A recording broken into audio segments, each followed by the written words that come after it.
Hey guys, Derek here, and here's my improvement today at home. So I've got this towel rack, it's kind of around the corner, and that's how my towels always end up on it. I'll be honest, I'm too lazy to fold them and hang them nicely. So I'm gonna make a little improvement that's gonna make it look better and easier to hang up my towels after I get out of the shower. So the first thing we did is we took down the towel bar and I put this white cleat on the wall. Now I've pre-drilled this for these killer hooks that I get. I know this guy that gets these cool hooks that does this stuff. And so now we're gonna install the hooks.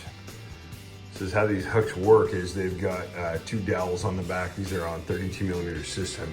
And so we pre-drilled them on the CNC. We've got a jig for it. You can, other ways you can drill it, but they just pop into there. And now we're gonna put 2 screws in here to hold it in place.